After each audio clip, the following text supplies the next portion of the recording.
Okay, as we start, I'm working on, or been putting all these on YouTube. Two of the recordings didn't work, and I'll have to redo those. Maybe come down here, by myself and middle of the week or something, and do them into no live audience, which is fine. Feel like back to COVID week. Okay, is that any better? A little better. Sorry about crooked. Okay, so as we start, let's pray. Father, thank you for the gift of your word. Thank you for this amazing Gospel of John, and help us to understand it as we read it. In Jesus' name we pray, amen.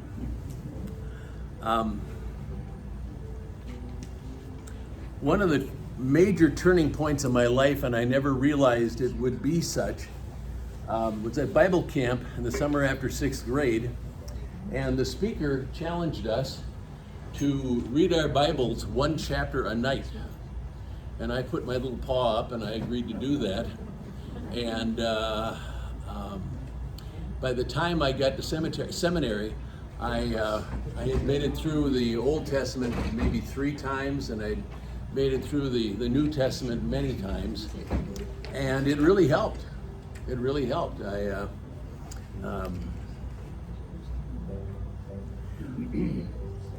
As we go through reading this, I can remember when reading the Gospel of John, some of those nights you'd look and there's 70 verses, and this is going to take like forever, but it was obviously worth it. I don't know why the numbering, there was no numbering system in the original. There was no punctuation in the very first text of the New Testament. Sometime around the time that the Bible was put into English, I'd have to go back and review that. I don't remember, but there was I believe an English leader that went through a Bible, and it was on a long trip by horseback or a carriage going across England, and he annotated and made up the chapters and the verses that we use today. And some people think that the bumps on the road may have messed him up a few times, but most of the time it pretty much makes sense. But the idea, can you imagine for 1,500 years that somebody couldn't say, "Oh, go to Hesitations 15:6." There was no Hesitations 15:6. There was no. You just kind of have to say, "Remember this part." And the other thing that made Bible study a lot easier was the idea of the codex. Right around the time of the New Testament, somebody got the idea of, let's take this scroll and let's cut it up into pieces, and then we will have a new data access methodology. I doubt if they said it like that, but they made it so you didn't have to go scroll through a 30-foot scroll to go find something on the other side. You could just go flip, and the book was invented.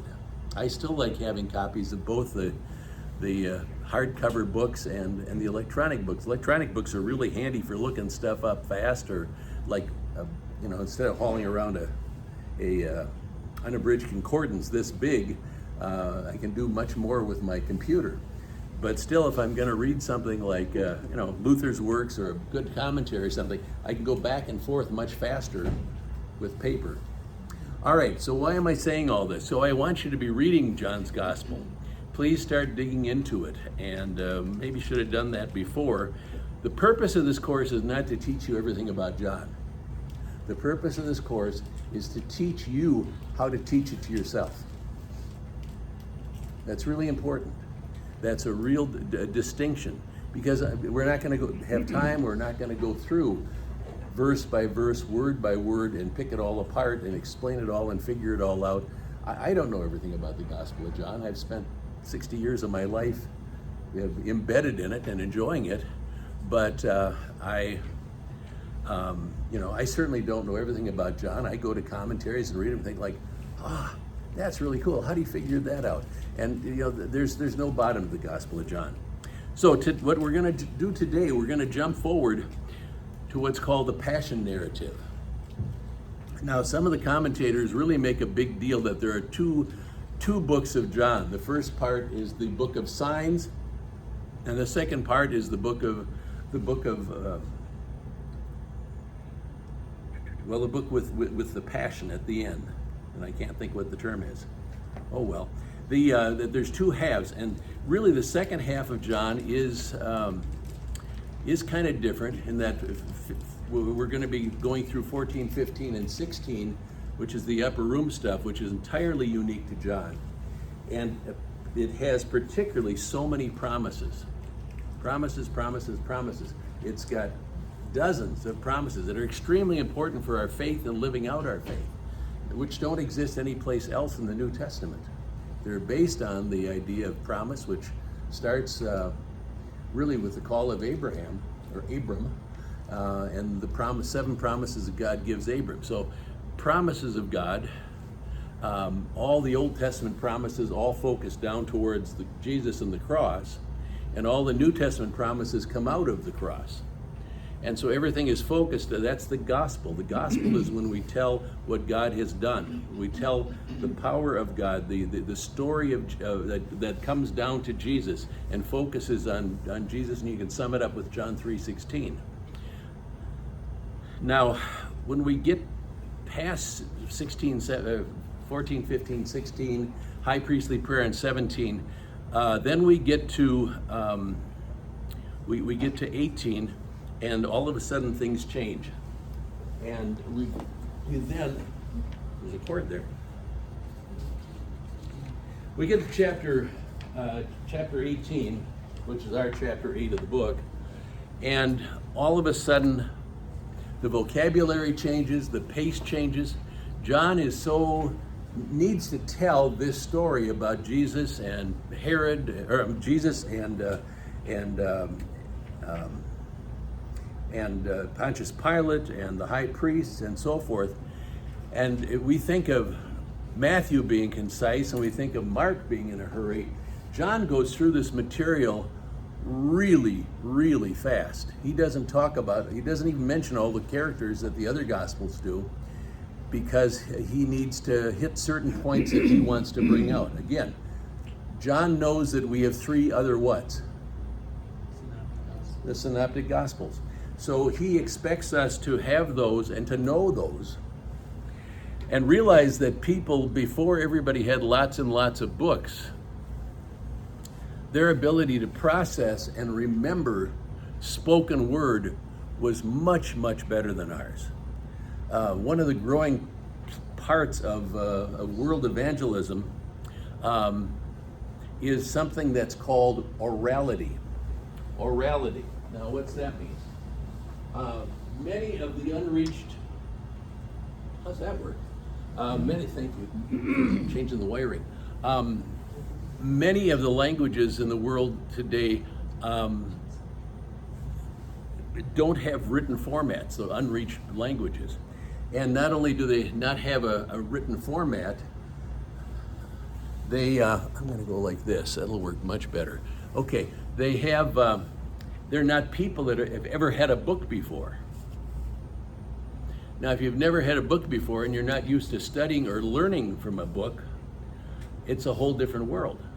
Have you seen these Hmong story cloths that have the story of how they started out in the mountains and they were just living and growing their gardens and so forth, and then the soldiers came one day and burned down their houses, and then we have one of those, and it's just amazing. I can't imagine how much time it took to embroider this thing. But to the Hmong, each of those details, it's kind of like for the Orthodox people and their icons. The icons tell a Bible story, or like the stained glass windows in Northern Europe, in the churches. Those were the original, high-tech Disney presentations that people would go from church to church if they could afford it, to take some time off and do a peregrination. They would go to this town, and they would go walk through the cathedral, and they would see these stories, and they couldn't read, but the person that told the story could tell them all the stories, all the details, and all these windows, a lot of hidden details that we wouldn't normally see. And that's how they learn. And they'd pay a couple shekels, and then They'd stay at a Motel 6 there or whatever they had, and that night, and then they'd go on to walk to the next town. And these were times of great learning. They also were holy vacations, and they were, unfortunately, they were part of the whole idea of earning merit, that you would earn merit a certain amount of time for you or for one of your beloved people to get out of purgatory. So that got messed in there, and raising funds got in there. Anything we do as humans, we can somehow mess up and make worse. But how do we take a story and tell the story? And we have to realize that John's audience were people that learned by stories. Okay, that's where I'm going with this. And none of this is on your text yet. This is all intro. Let's move forward and talk about today's stuff. Okay, so after the upper room sequence, which we're going to deal with in the future here, and all these laying out of these promises, we now enter into the narrative section telling about Jesus' betrayal and questioning by Pilate. And John tells this story in just enough way that it ties into the circle of believing. He just tells us the main things we need to know about the story. You've got all the details in the other Gospels, so he doesn't need to repeat them. So watch for the details that John does supply, and the reactions of those around him as they interact with the truth and the Word made flesh. Do you guys have one of the fill-in handouts and so forth? There's stuff up here if you want them in pencils. Okay, so we're going to work our way through the text, and I'm going to be reading you the whole text and then commenting. Okay, when Jesus had spoken these words in the upper room, he went out with his disciples across the brook of Kidron, where there was a garden where he and his disciples entered. Now, what's the focus in the other Gospels about Jesus in the garden? Praying. Yeah. And what do the disciples do? Sleeping. Okay. Now, let's read on here. So we learned from the other ones that this garden down by the brook of Kidron is the Garden of Gethsemane. John doesn't call it that. Now, Judas, who betrayed him, now look at the detail here, also knew the place, for Jesus often met there with his disciples. So Judas, having procured a band of soldiers and some officers from the chief priests and the Pharisees, went there with lanterns and torches and weapons. Now that's just a list of details in about as few words as possible, and they all have an importance. So John has set up the whole thing: who, what, when, where, how, and how much, as they say, for the keys for communication. It offers its officers from the chief priests and their natural enemies, the Pharisees. It's the officers from the chief priests and the Pharisees. So Judas has his bases covered. He's got both sides who hated each other, the Pharisees and the high priestly people who are related to the Sadducees. He's got his bases covered. One can't say, well, you've arrested him, and then like the other party would always say, well, then we're against that. No, he's got everybody covered. He's got officers. He's got everything organized, and it shows that he was the one that organized it. Okay? He's been in charge of the money. Neither side of the religious establishment can turn on him, so they act in the darkness. Now, what has darkness been so far in John's gospel? Sin, evil. Sin, evil, the bad stuff, because Jesus is what? The light. Light of the world, right. So they act in darkness, carrying their own sources of light, which is ironic, and lanterns and torches. Okay, of course they have to. Jesus has said the time is coming when no man can work because the darkness is coming. Well, they come and they need a lot of light because they are the ultimate darkness. Okay? And they act in the darkness, carrying out their, because they've come to snuff out the light of the world. Now Jesus, knowing all that would happen to him, He lays down his life so he can take it again. Like he says in John 10:17, he's in charge. So Jesus came forward to them. He came right to them and he said, "Who do you seek? Whom do you seek?" If we use correct English. They answered him, "Jesus of Nazareth." Jesus said to them, "I am he." No, he didn't. He said, "I am." Have we heard that before? Yes. He identifies himself. When the Jehovah's Witnesses come to your door and tell you that Jesus is not God, you can lead a horse to water, but you can't make him think. Okay. Jesus says, "I am." Judas, who betrayed him, was standing with them. When Jesus said to them, "I am," what happens? They drew back and fell to the ground. He says the name "I am," and they're blown to the ground. You ever noticed that before? They're just knocked off their feet. A little bit of that atomic power of the light, they're knocked off their feet. Now, I find that just utterly amazing. They're knocked off their feet. They fall down. This is the most striking of Jesus' use of the "I ams" that we went through a couple weeks ago. Now, John repeats it twice as Jesus announces himself as the "I am." Well, they're blown to the ground. And his might and his lordship and who's in charge are clearly shown. Now, it's quite different from how the synoptics show it. And they've got one agenda, and they're telling it one way, that how Jesus emptied himself, taking the form of a servant and so forth. But John's gospel shows it from the perspective of the church, from Jesus' eyes and the eyes of the church, which is they're both true, but they're from different perspectives. And remember, we are the church, and this is the gospel of the church, and we understand what's going on. So he brings out that emphasis. So he asked them again, "Whom do you seek?" And they said, "Jesus of Nazareth." And Jesus answered, "I told you, I am." Now, would John have had to mention that detail? He tells us that if everything about Jesus was told, it would fill all the books in the world. Did he have to tell us that thing twice? It happened twice, yeah, but he could have written 15 volumes on what happened that night. No, he says, "I am." So now we have it here for the third time. Okay, I am right here, and he's still claiming, "I am." So they get on with it. Then he says, "But let these guys go." John shows out that fulfills his words and scripture before. "So if you seek me, let these men go." And this was to fulfill the word that he had spoken, "Of those whom you gave me, I have lost not one." Good old Simon Peter, Rocky, having a sword, drew it and struck the high priest's servant and cut off his right ear. Good old impetuous Peter.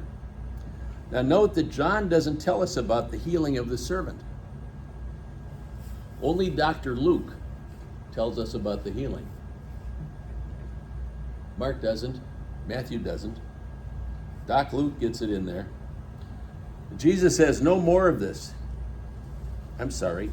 Oh yeah, this is Luke 22. This is Luke's version. "No more of this," and he touched his ear and healed him. John doesn't even fill in that. He just fills in that Peter's violent. So John goes on. He tells us, but the servant's name was Malchus. Now, why in the world does he tell us that detail?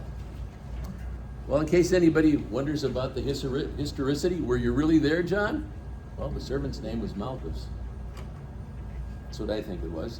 So Jesus said to Peter, "Put your sword into its sheath. Shall I not drink of the cup that my Father has given me?" So the band of soldiers and their captain and the officers of the Jews arrested Jesus and bound him. Now, for a guy that stepped out and said, "Yeah, I'm the guy," you think they needed to bind him? Well, they make a point, and John makes a point of the fact that this and later, Jesus is bound. They're so afraid. So first they led him to Annas, for he was the father-in-law of Caiaphas. So Annas was the former high priest, so he's still called the high priest. and he's kind of the patriarch. Now Caiaphas, his son-in-law, is the high priest that year, so it's hard to keep those straight. Annas first, keep them in alphabetical order. Annas is the older one, Caiaphas is younger. It was Caiaphas who had advised the Jews that it would be expedient that one man should die for the people. Now that was back in John 11, just before just after Lazarus was raised from the dead. At this point, it seems like a long time ago. It's just a couple days. Well, after that questioning, that Jesus is sent to Pontius Pilate. Now notice it doesn't give us any details of what Annas said. Could we have the next slide or the Oh. next? Are we on to the next slide there? Okay. I'm sorry to interrupt. So everything we've known about Annas and Caiaphas, I just read to you. Now the other Gospels mention that whole process and a lot more. But that's all we get in John. Because we've seen that he's the I am. He has the authority of the whole thing, and he moves it forward. So Simon Peter followed Jesus, and so did another disciple. Now another disciple, that's how John refers to himself. Since that disciple was known to the high priest, John had connections. He entered with Jesus into the courtyard of the high priest. So somehow John was able to walk right in. That was interesting. But Peter stood outside the door, this big burly fisherman.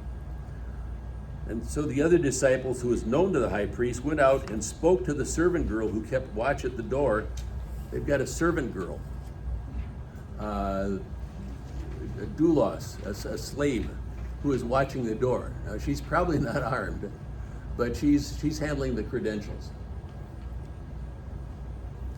And kept watching the door. And so John brings Peter in. He gets Peter admitted, but good old Peter, it sure doesn't do anybody any good.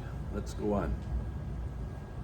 Well, the servant girl at the door said to Peter, now remember, she's about the lowest, the most unthreatening person he's going to run into that morning. She has no power, and yet he responds to her in abject fear. Okay, servant girl said to Peter, you also are not one of this man's disciples, are you? Double negative, oddly enough. And he says, I am not. Now, did you notice the negation of the words I am?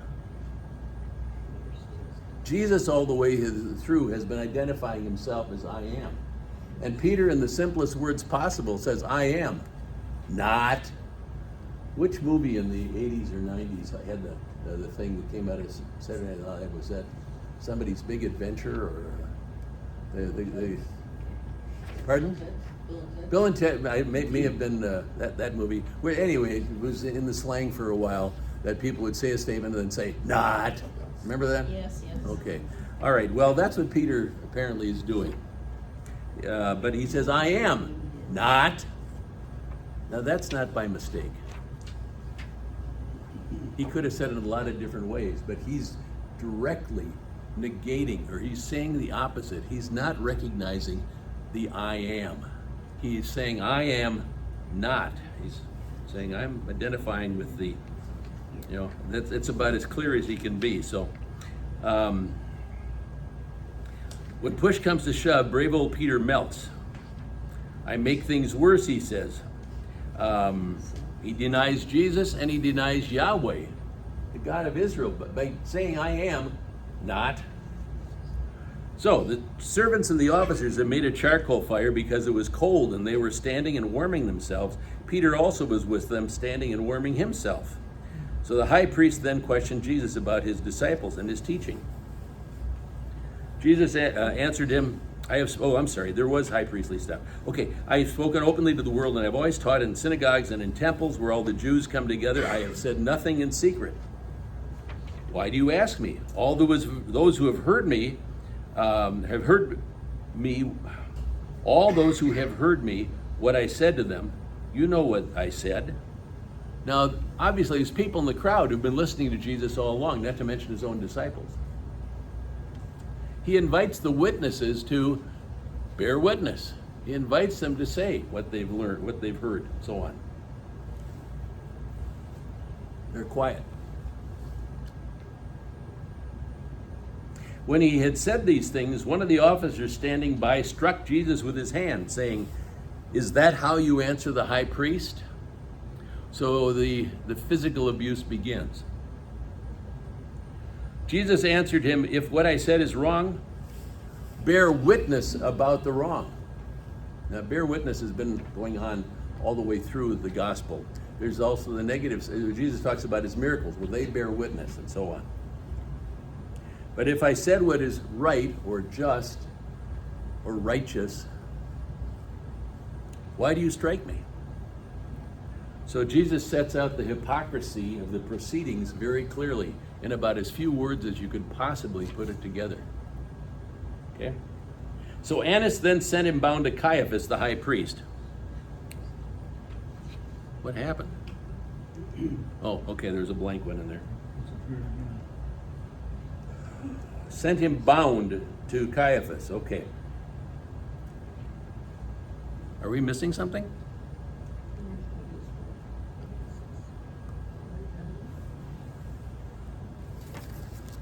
Have I got two different versions of this? Weird.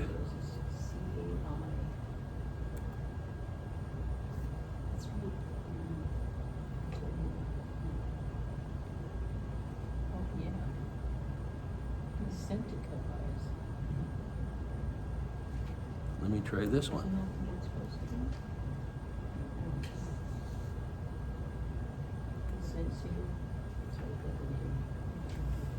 I must have saved this twice. What slide were we at? 9. Okay.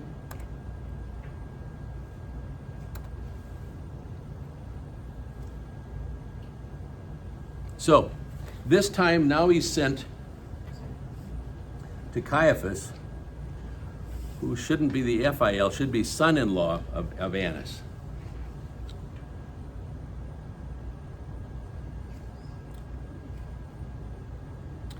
Okay, where was I? Okay, sent him to Caiaphas. Now Simon Peter was standing and warming himself, so they said to him, "You also are not one of his disciples, are you?" They've already asked it in a form that could be denied easily. They've said, "You're not one of them, are you?"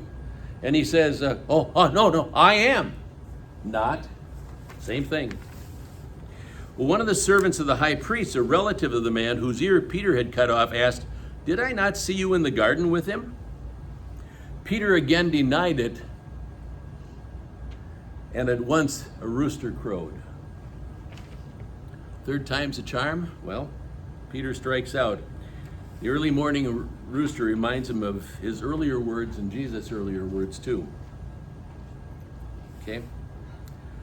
So now we're at verse 28. So they led Jesus that's all that we have of Caiaphas. We don't really have anything more of Caiaphas. Very little content, just enough to move the story along.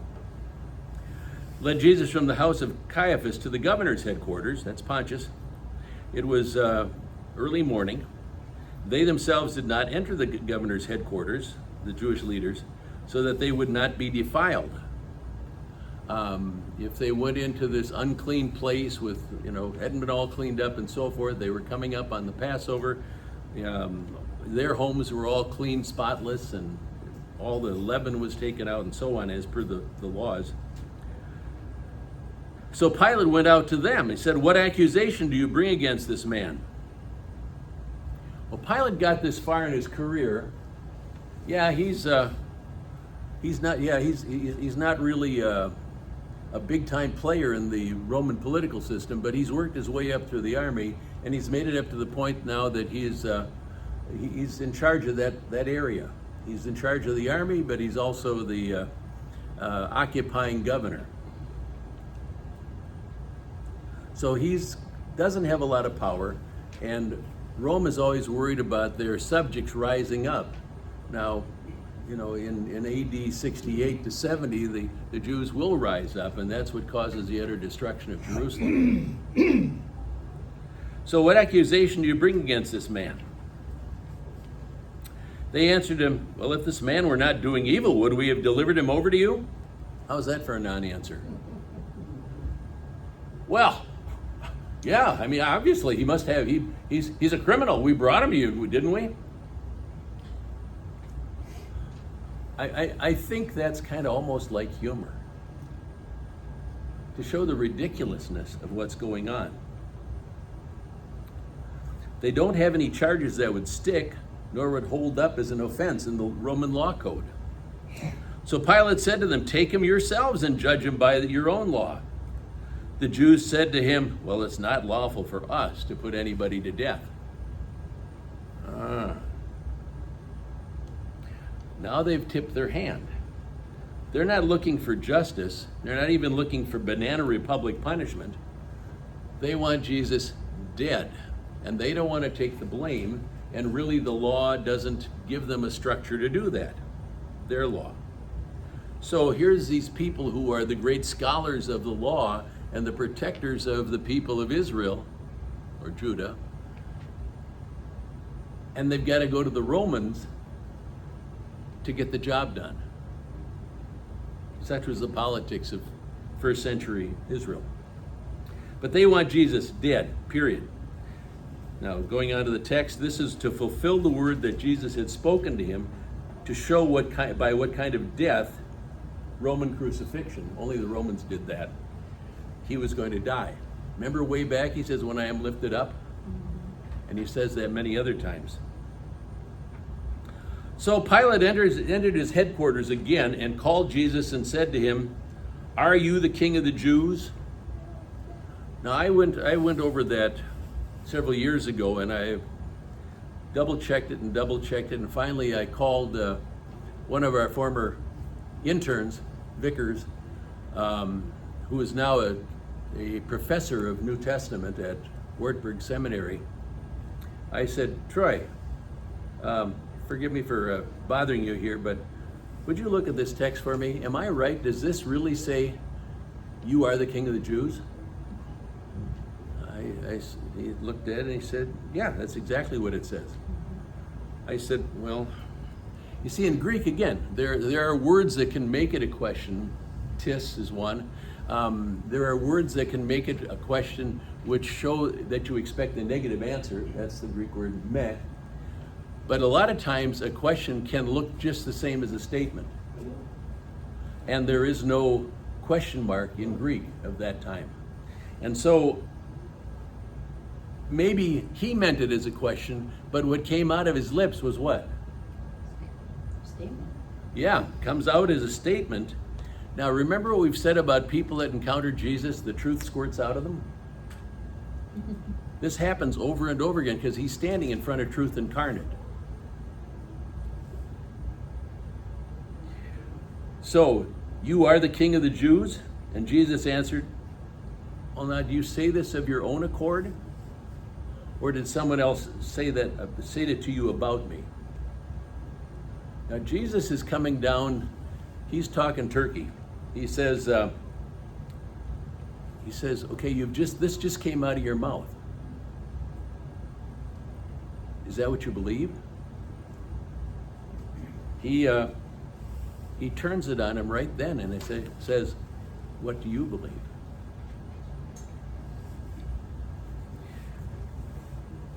Like he asked Martha.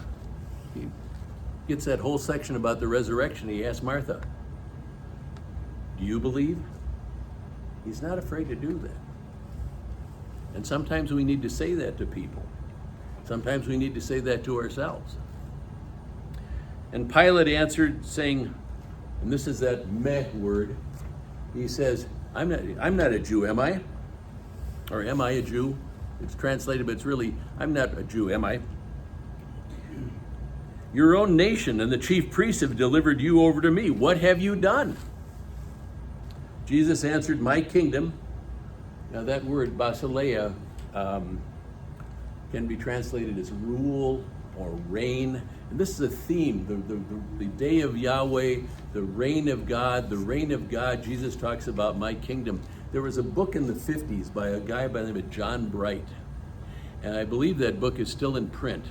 He does a beautiful overview of the kingdom of God, the reign of God, from the very beginning of the Bible all the way through the New Testament. If you ever get a chance to read that, it's one of the best books I read in seminary, but it's also been used many, many times in congregations. To this whole theme. The Bible has themes. It has red threads that run the whole length of the Bible. Kind of like how the Golden Gate Bridge hangs from those great big cables that have many strands and many cables, and they come together. The Bible has things like that. You have this river of life that goes through from the very beginning, from Genesis all the way through to Revelation. You've got the kingdom of God. You've got the concept of covenant.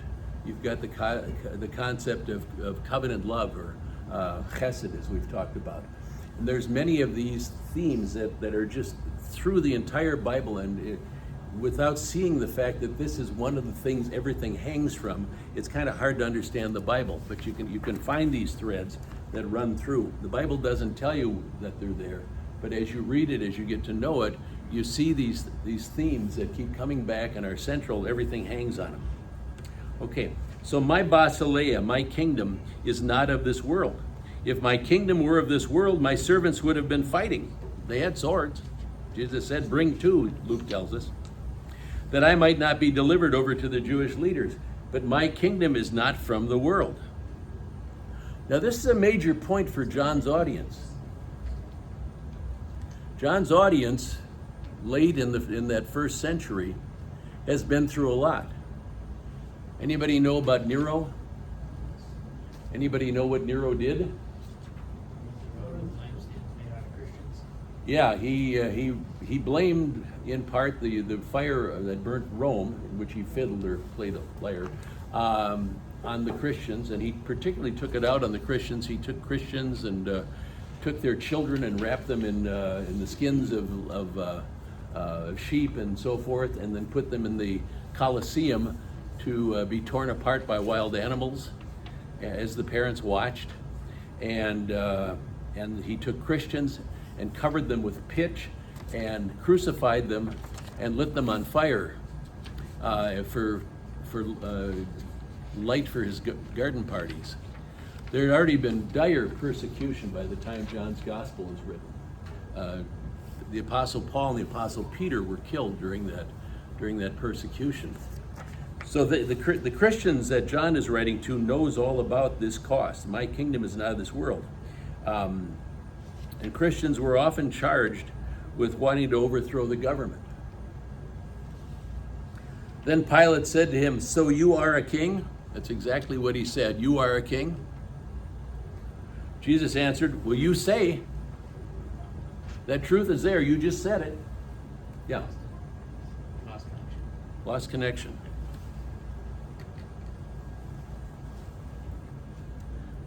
I think my battery went. Well, are we there again? Is that adequate? Yeah. Is it working now? Yeah. Yes. What? Yeah, that's where Okay, so, all right. What do you think does that? The wee little people be playing their chicks on me again. All right, so where are we here?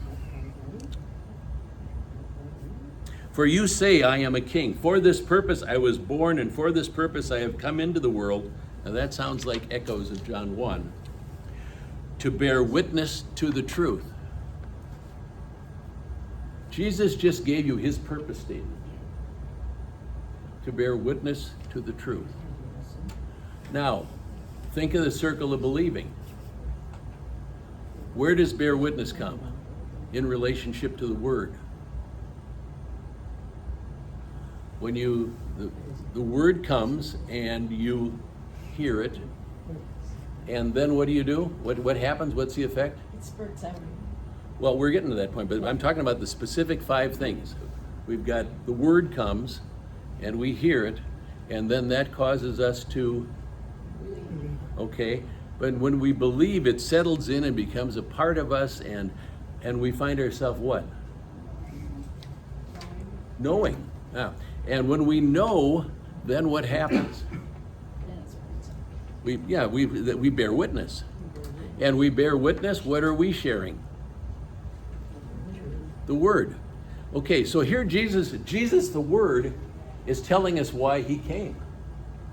He was sent to bear witness, so he's the Word.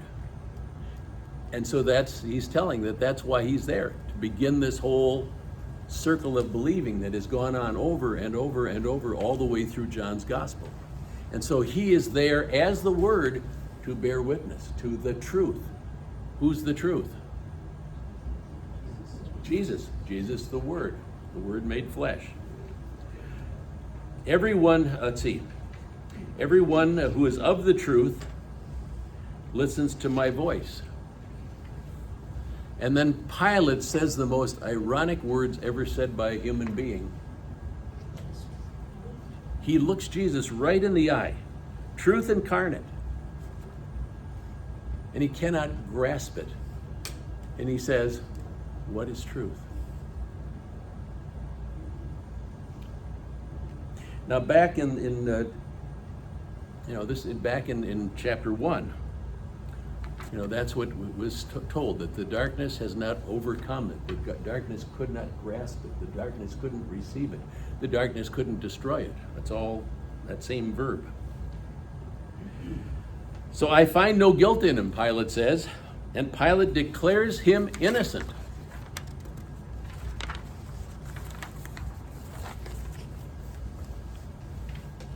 And that's the end of that chapter.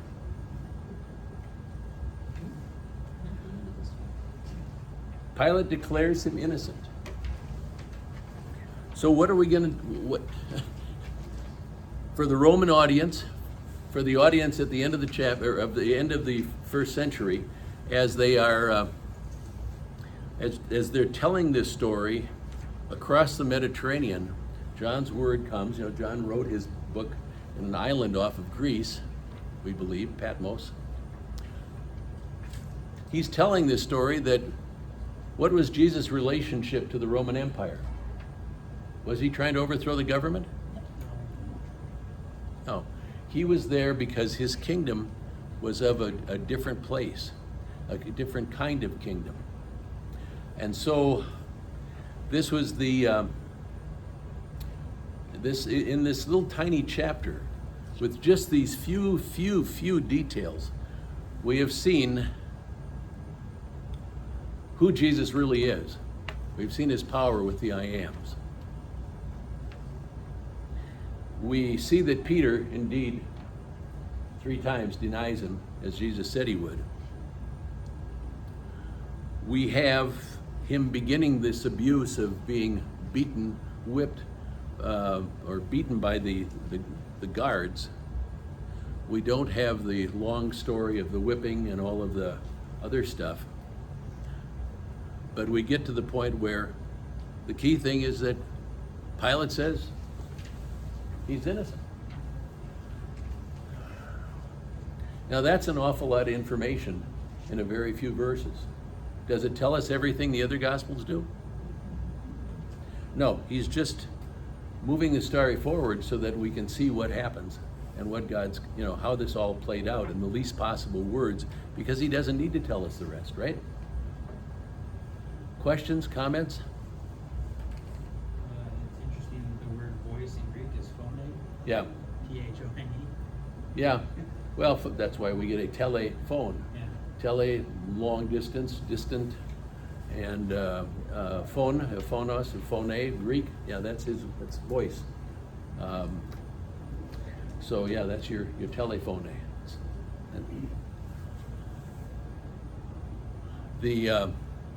Any comments about this or any questions? How did John get the private conversations? That's a good question. That's a very good question. Was he peeking around the corner? We don't know. Did John go back later and talk to the people that were there? He had contacts with the house. Maybe we don't know. We don't know. Who wrote about Moses' death? It's kind of the same thing. It's some things we just aren't quite sure how they come. The other thing we don't know if Jesus did all this communicating in Aramaic or in Greek. Did Jesus speak Greek? Very possibly, because he lived up in Galilee of the Gentiles, which was a very multicultural place. Not to mention he's the God of the universe and can really do anything he wants to. But we don't know. It doesn't say that. And Jesus does say some of the quotes we have in Aramaic, so we don't know. And so some of these puns in Greek, did they come out of Aramaic? So I'm just trying to think whether I should take an aside here or not. No, I won't. But anyway, any other questions, comments?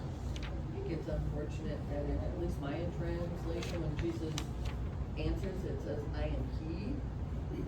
That he is added in there because it pulls away from the fact that he answered, I am. When you throw that he in there, because it seems like, okay. Yeah, then that, believe me, I've been saying that for years, not to mention the fact that it says, you are the king of the Jews. Are you the king of the Jews? No, you are the king of the Jews. It's just hard to pick up. Now, what amazes me is that we've got Lutherans who are going through seminary training without Greek, let alone Hebrew. Now, the Missouri hasn't done that. I don't know how any pastor can possibly teach Bible without having at least a solid base. I mean, I can't read and decline every verb and so forth, but I've kept it up enough for 50 years that I can go through. I can pretty much sight translate the Gospel of John. I can't tell you what every form is, but and you can do this too. You've got to memorize a new alphabet with 26 letters. You can do that in one night. And then you can start learning the top 100 words in the Bible, and you can sit down on your phone, and you probably have a Greek language testament available right there to you, and for almost no work, you can learn to go to the Greek and say what it really says. There are interlinear Bibles for free that will have Greek and English parallel to each other, and you can look right at it. You can see what those words are. You have tools that no human beings in the history of the world have had for learning the Bible, and yet the American church today. Well, there's a Bible, or there's a book that I have on my shelf that I had to buy. That was, I think, titled something like "The Great Illiteracy of the Great Bible Illiteracy of the Church" or something. That was 50 years ago. And I mean, some people study, some people look, some people avail themselves of these tools. But I mean, your eternal future is tied to this faith, and it's real, and it's consistent, and it makes sense, and you can make sense out of it, and you can have any question answered. And there's screwball stuff out there too, but you can look at that and tell if it's dingy. That's a theological term, dingy. There's so much stuff out there that you can and yet we'd rather watch reruns of Seinfeld. Whatever. I'm not trying to make anybody feel guilty. I'm just trying to. It's like saying, there's 80 acres of ripe blueberries just outside the door. Yes, if you're going to eat them, or if you're going to have them, or you're going to make muffins tomorrow morning, you will have to pick them. Yes, it's work. There are no bears, at least in this blueberry patch, and it's all out there, and it's all for you, and it's all available. Like nobody else had that kind of blueberry patch. But yeah, it's out there, and they're blueberries, and they're still on the vine, and all this stuff is there, and yet the average churchgoer has no idea. And the big thing now is to go to these warehouse churches where you get watered down, prissy little sermons about the law, 7 handy steps on how to balance your checkbook or how to get along with your boss, or that's all law. That's all law. It's all just prissy little weak law. When you get into the gospel, you get into the promise, you see God's faithfulness of all these generations and generations of people who trusted in Yahweh, the covenant God, and coming to us as Jesus, and how God has supported them and taken care of them. In times like this, we need to know that. That's all promise. That's all gospel. That's what changes us. The gospel is the power of God. And as we hear God's story, as we tell God's story, it changes the whole world. Okay, I don't know. Pardon me, I'll get off my soapbox now. Any other questions, comments, thoughts, arguments? All right, well, thank you. And next week we will move forward. I think next week we've got Jesus and the dead guy, which is, it's a funny story, but it's an utterly amazing story. I've mentioned it a couple times. Jesus and or not next week, I'm sorry, next week with Thanksgiving, there is no adult Sunday school again. So there's no Sunday school next week, so you've got to wait. And I'm not sure if we're going to finish this all up by Christmas. It's going to be close. I think it looks like we're going to have 3 or 4 more sessions. So we also, the day of the Sunday school program, the 15th, we also will not have class. All right. Any other comments, questions, thoughts? You guys are really a quiet audience. Is this an audience or is this an oil painting? All right. Thank you. Didn't you just say we're not having Sunday school next Sunday? We are not having Sunday school next Sunday. That's Yes. Sunday school. This is Sunday school. This is adult Sunday school. Brought to you I by. call it Bible study. Adult Sunday school, okay. Well, it is. I know that. Well, I mean, Well. Sunday school. Yes, we're all. Yes, none next week.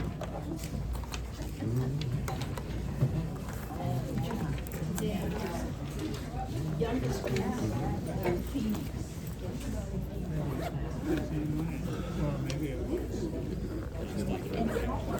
oh, yeah, okay. We'll shut it off.